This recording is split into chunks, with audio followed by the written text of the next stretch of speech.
Welcome to the latest episode of What's Happening with me, Casey Foreman. On today's show, we're talking about the most underrated movie of all of 2025. But before we get to our watch list, we're talking about Avengers Doomsday. We've got a lot of leaks circulating on the internet. I'm here to tell you what is and what is not legitimate. Before our watch list, like I said, when we're talking about Train Dreams, the movie I'm calling the most underrated of 2025. I'm going to break down my full review and why ultimately I think this movie is being slept on. Also on the watch list today, we're talking about Pluribus and Tim Robinson's The Chair Company, two of the hottest TV shows right now. I've been keeping up to date with both of them, and I'm going to give an update for those of you who have also been watching up until this point and give some predictions as far as how I think both season ones are going to be wrapped up. But before we dive into our content today, here's a quick reminder to subscribe to the channel, to like the video, and to leave a comment down there in the comment section. Every little thing goes a long way. And we have a new goal here on What's Happening. We're trying to reach 50 subscribers within the next 2 weeks. So do what you can, hit that subscribe button, and send this video to someone you think might enjoy it as well. But let's dive into the content for today's show, and kicking things off is going to be Avengers Doomsday, the movie I'm expecting to be the biggest release in all of 2026. I mean, can you blame me? It's got a title like Avengers tagged along with it. You got people like Robert Downey Jr., Anthony Mackie. There were rumors about Tobey Maguire's Spider-Man being in this movie. So when you add all those things together, yeah, this is going to be the biggest release of 2026. And with all the hype and attention that goes along with a movie like that, yeah, there are going to be leaks. There are going to be quote unquote set photos that leak online that A, weren't supposed to be leaked and are legitimate, or B, are complete AI slop and are not true whatsoever. I'm going to tell you what is and what is not true circulating around the internet right now. Well, let's kick things off with this. It's all fake. Okay, it is all fake. Besides the promotional art that they released a month ago, a handful of weeks ago, about Robert Downey Jr.'s Dr. Doom, and then I think we had like a big spread of about 30 or so characters and a quick preview as far as what their characters might be looking like in Avengers Doomsday.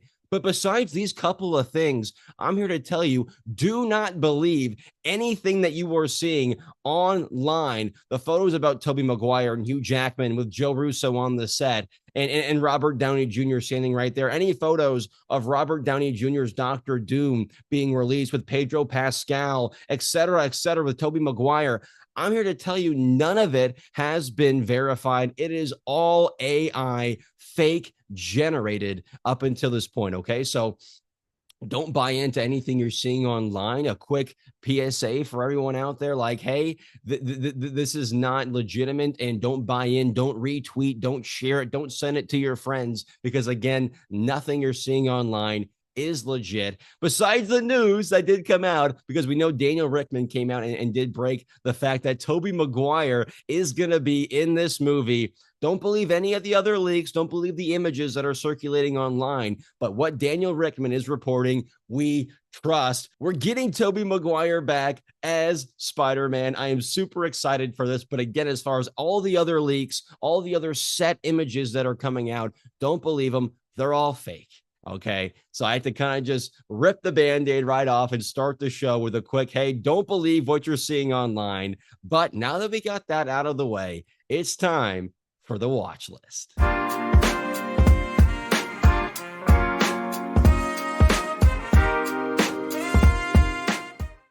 All right, and kicking things off on the watch list today is what I am calling the most underrated movie of all of 2025. It's called Train Dreams. It was just widespread released on Netflix after a very limited theatrical run. But I have never seen a film that just embodies the human experience like this film does. It doesn't just show happiness and loss. It makes you feel the weight of what it's like to live, to hope, and to lose, right? What it's like to live, what it's like to be a human being. And in my eyes, the most moving film I've seen all year, the past 10, 12 calendar months, Train Dreams. I was sitting there at the very end, the credits started rolling. I was a mess. Not that many movies do that to me. So let's break down what this movie is about and ultimately why it's worth watching. It's a fictional story of this logger. Okay. His name is Robert Grainier in the early 20th century America. And essentially, we're just watching this guy live his life as he tries to expand the nation's empire of railroads. He finds love. He marries a woman in his hometown. He builds a home together with her. He starts a family. And then his life kind of starts to take an unexpected turn. And it's up to Robert to kind of find the beauty in the brutality and find, a new meaning while he's walking through the forest and kind of seeing all these trees that he tore down. He's kind of having all these different feelings about life and what led him up until this point. So that's pretty much what this movie is all about. It is starring Joel Edgerton. He's our main star. And I do think we could see him being nominated for some sort of award, whether it be a Golden Globe, whether it be an Oscar. I'm not sure that Best Actor list, that nomination list is going to be tight. There's so many good actors this year, but I think Joel's performance in this movie is that good as to where we could see him defying pretty much all the odds and getting into that best actor conversation. Also, we have Felicity Jones. She plays Gladys, who is Joel's wife in this movie. So she does a great job. We know she did an Oscar nominating performance when she was in The Brutalist a year ago. So she steps it up with another great performance in this movie in Train Dreams. Fans are giving it an 83% on Rotten Tomatoes. As far as critics go, it's at 95%. So nothing but positive reviews from fans, from critics. And then from my point of view, again, I'm calling this the most underrated movie of 2025 because of the performances. The cinematography was fantastic. I mean, just visually, absolutely beautiful, making you feel like you were actually a logger back in the early 20th century America. And the writing, almost perfect. I have no notes. And that makes sense considering this did come from the co-writers who wrote Sing Sing, the Academy Award nominated film just last year. So they followed it up with Train Dreams, and man, this thing does not disappoint. So you add everything up, the performances, the writing, the cinematography, the story that just appeals to your soul, showing you what it's like to live, what it's like to be a human being. Again, love, loss, hope, beauty, brutality, you name it, everything is in this movie. And considering it wasn't given a widespread release in theaters, going right to streaming on Netflix, I think you add all those things up, and that's why I am calling Train Dreams the most underrated movie of 2025. And you're probably asking yourself, what's your official rating? Okay, why should I watch this movie? My official score on Train Dreams is going to be a 4.4 out of 5. Again, great cinematography, great performances. The writing was top notch, and an ending that I just can't stop thinking about. So a 4.4 out of 5, a very, very good watch, and what I am calling the most underrated film of 2025. All right, let's keep this thing going and talk about a couple of TV shows that has everybody talking on social media. We're going to start with Vince Gilligan's Pluribus. We're about 4 to 5 episodes. If you're watching this on Tuesday or Wednesday, I believe the 5th episode is getting an early release, but we're 4 or 5 episodes into this thing. I have some thoughts. Let's dive into it. And my biggest question has got to be up until this point: what is Vince Gilligan cooking up here? What is going on? Okay, and some slight spoilers for those of you who haven't seen the first 4 episodes, but here's what we know so far, right? We know these people cannot lie, we know they cannot hurt, and we know they cannot kill, right? So that's the first thing we know about these people, the people that have been affected on Earth. They can't lie, they can't hurt, and they can't kill. Also, there is one other survivor besides the like 7 others, but this one other survivor does seem very similar to Carol as to where he's not trusting everybody else. He wants nothing to do with the folks on the outside, and he just wants to figure out how to get things right, how to get things back to where they were. So I do think this one other survivor who we just met in episode 4 is going to be a lot like Carol. And I do think their paths are going to cross sooner rather than later. Also, what we found out in this most recent episode, it seems that there is a way to reverse everything that's gone on. Right, the whole virus that spread, they got it from the coding that they found out light years away. Right, 6 light years away is where they found the code that ultimately ended up them finding and creating this virus, I should say. Excuse me.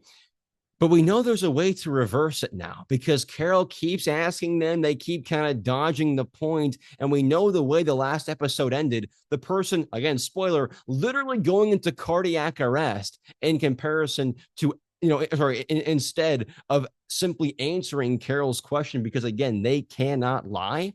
It seems like there is going to be a way to reverse it. Now, the question is, how can Carol figure this thing out? Does this other survivor come into play? But again, we just don't know, how Carol could end up doing what she hopes she can do. And lastly, all the people want who have been affected, they just want Carol to be happy, whether it's giving her an atom bomb, giving her a grenade, which she's asked for a couple of different times, preparing whatever meal she wants, whatever the case is, whatever Carol wants, whatever would make her happy, that ultimately is their goal. So that's what we know so far. It's a quick run through. It's super trippy. Okay, my mind is constantly kind of going in circles, just like, what is going on? Can we trust these people? Are we sure they're not telling any lies? I don't know, but I'm here to say I'm here for it, and I'm completely recommending the first handful of episodes of Pluribus. So my first question that I opened this segment up with was, what is Gilligan cooking up here? And then now I'm going to wrap it up with this question. How is he going to land the ship? Right. Ultimately, I'm intrigued. You've gotten my interest for 4 or 5 episodes now. How are you going to land the ship? How are you going to finish season 1? Because we know he said ultimately his goal is to make this a 4 or 5 season show. In order to do that, you got to keep the people's interest.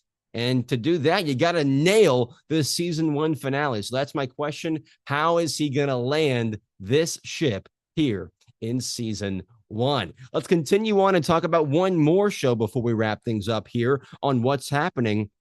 And that is going to be The Chair Company. Tim Robinson's The Chair Company on HBO Max. This show did just get renewed for a season 2, which for the most part, when I see shows that I'm enjoying that are very funny and has a star character like Tim Robinson, I think usually it's nothing but this is great news. We're getting a season 2. But as far as The Chair Company goes and the plot that we've seen here in these first 7 episodes, my biggest question is, how are we going to continue this into a season 2? How long can we keep this plot running? Right. And I am a huge fan of Tim Robinson. If you guys haven't tuned into this show quite yet, as far as what it's about, you essentially have Tim Robinson's character at the center of this huge conspiracy theory involving a chair company. He had a bad day at work one time. He sat in a chair. It broke. He got embarrassed. And then he found himself going down this huge rabbit hole of conspiracies, which some panned out, some haven't. But now we kind of find ourselves 7 episodes in thinking, is there any merit at all to what this guy has been doing throughout these 7 episodes? So there's some good and there's some bad, as you know, as far as my viewing experience, right? And let's kind of start with the bad, the opposite of how we usually start things as far as our reviews go. I just don't know where this thing is going plot-wise. And I know a show with Tim Robinson at the center, a comedy on HBO, it's not necessarily about the plot. I know this show is not about, the twists and the turns and the actual conspiracy. It's about Tim Robinson making you laugh for 30 minutes and all the other goofy characters he has along for the ride as well, right? So that's ultimately why you would watch this show.